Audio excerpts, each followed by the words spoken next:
Dure réalité, l'accès aux soins de santé de qualité en milieu rural africain. En cette ère de grande vitesse, le mal semble sans cesse croissant quant à la possibilité des citoyens ruraux africains à bénéficier au plus haut standard possible de santé. La faute à un état de délabrement poussé de ce qui tient lieu de structures sanitaires dans ces localités pourtant à la lisière de nos grandes agglomérations.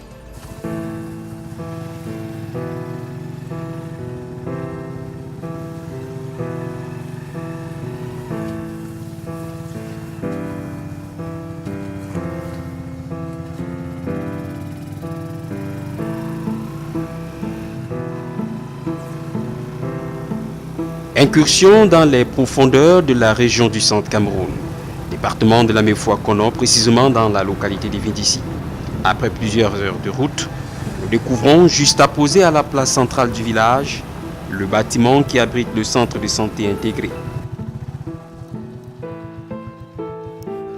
L'architecture, à l'ancienne, permet d'imaginer que ce dernier a vu passer des générations.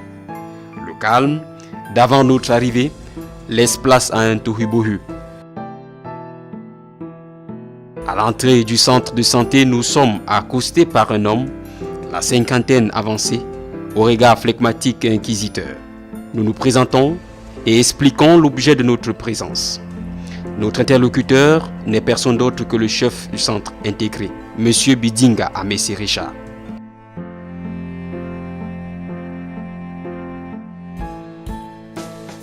À mesure que l'on avance, on découvre au centre du bâtiment une table qui sert de bureau au chef centre santé. De part et d'autre des murs sont apposés des multiples papiers et affiches dont la maîtrise n'est que du ressort des initiés. Le sol sale et mal entretenu tranche avec la propriété qui devrait en temps normal définir tout milieu sanitaire. À l'extrême droite de la salle, une porte attenante donne accès à la pharmacie du centre de santé. Ici, celle qui règne en maîtresse se nomme Crescence Ekongwe. Sourire aux lèvres, elle ne manque pas de nous présenter les produits disponibles dans sa pharmacie.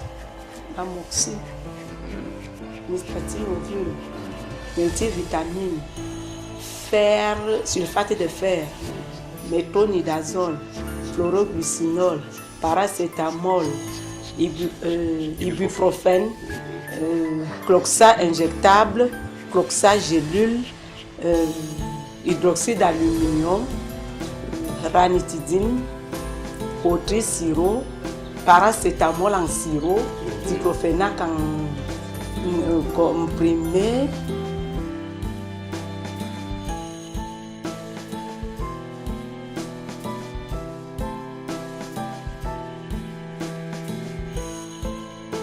Cette liste, non exhaustive, riche en antipaludéens, cache à peine le cas des ruptures de certains produits pharmaceutiques quand ils ne sont pas résistants. Il faudrait ajouter, parce que ceci ne peut pas suffire. Et il y a souvent les ruptures, et il y a même rupture. Nous n'avons pas de glucose, nous n'avons pas de quinine injectable. Dès lors, s'inscrit alors une longue période d'attente des fameux produits. Encore faudrait-il que les patients aient toujours l'argent nécessaire pour payer l'ordonnance prescrite par le chef du centre de santé.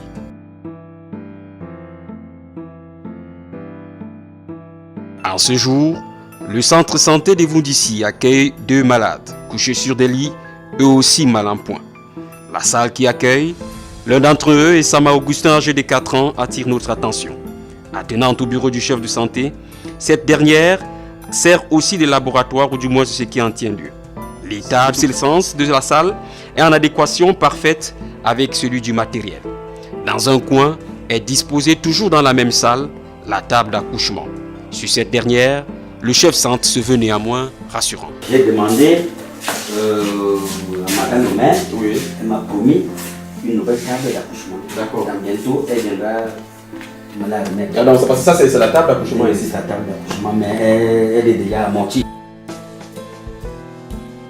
3 services dans une même salle. C'est la triste réalité d'un centre de santé en milieu rural, comme partout ailleurs dans nos pays africains. Seule lumière dans ce tableau sombre, des nouveaux bâtiments du centre sortis depuis peu de terre et qui attendent encore d'être équipés. Mais pour M. Bidinga Amessé Richard, c'est déjà une fierté. Aussi n'hésite-t-il pas à nous faire le tour du propriétaire. L'État a vraiment pensé à cette aide de santé. Parce que, comme je vous disais, que dans le jour d'avenir, c'est un hôpital de district. Ouais.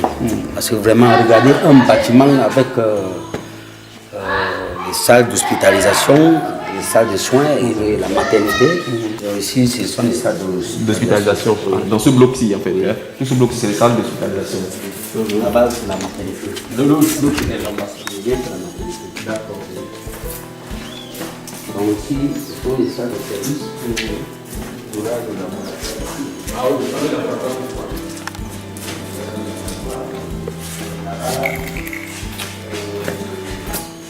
Il y aura ici, c'est la consultation prénatale. D'accord. Consultation prénatale et puis la planification familiale également. D'accord. Et ici, c'est le bureau du patron. Ah oui, votre bureau va changer de pièce. Ici, c'est le magasin pour l'hospital des médicaments. Oui. Ici, c'est la pharmacie. Oui. Ici, c'est la salle de conférence, la salle des séances des IEC. D'accord. Et causerie éducative des femmes. Oui.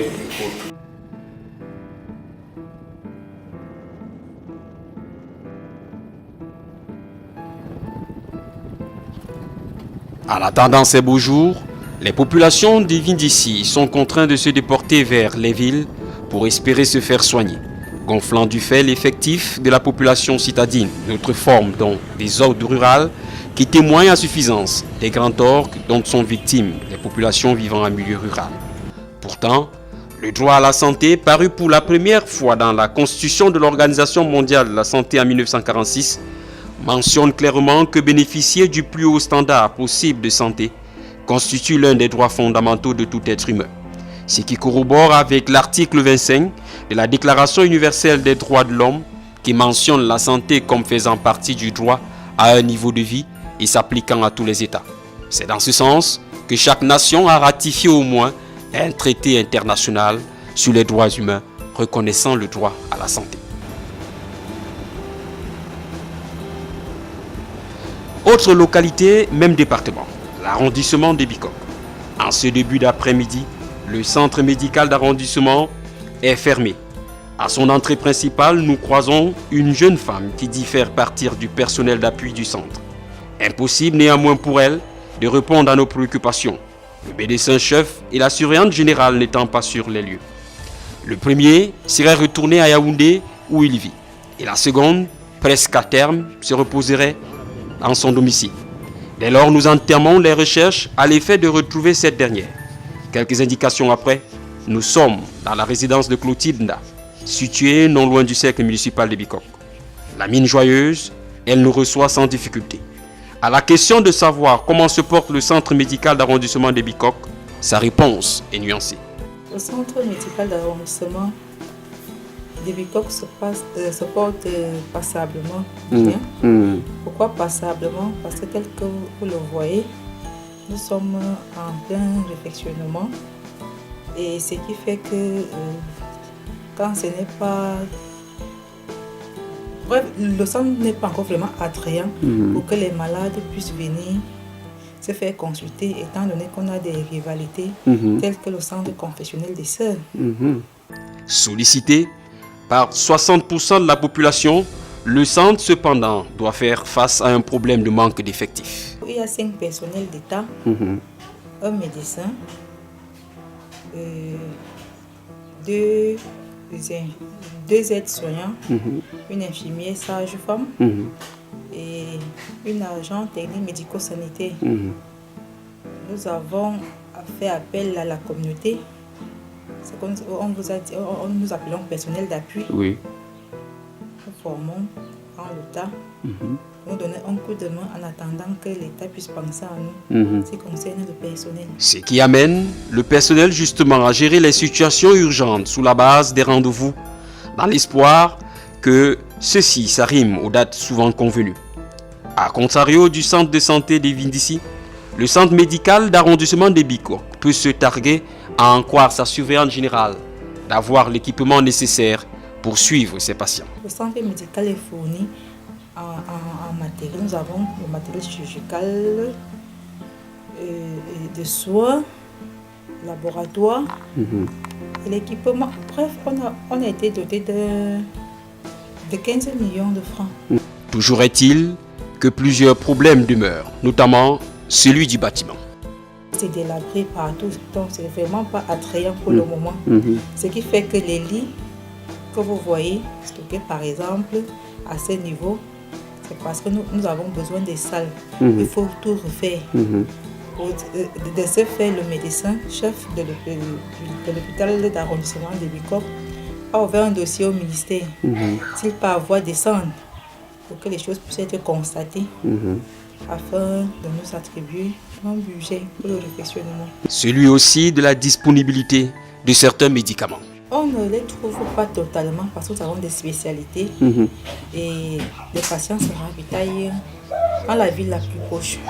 Mbalmayo, Yaoundé, Ngoumou. Surtout Mbalmayo et Ngoumou parce que là ce sont les lignes droites. Résultat de tous ces dysfonctionnements, certaines personnalités, ces autorités, le sachant en avance, préfèrent aller se faire soigner dans les grandes métropoles. au demeurant, qu'on soit d'Ivindissi ou de Bikok, on n'est toujours pas assis sur la même enseigne que les habitants de Yaoundé, Douala ou Garoua, pour ne citer que ce cas-là, en ce qui concerne l'accès aux soins de santé de qualité. Le droit à la santé s'apparente dès lors pour ces populations et celles d'autres localités rurales du continent noir comme une utopie. Pour elles, reste l'inéluctable recours aux hôpitaux de grandes agglomérations et dont l'abandon des villes où un simple paludisme peut causer la mort.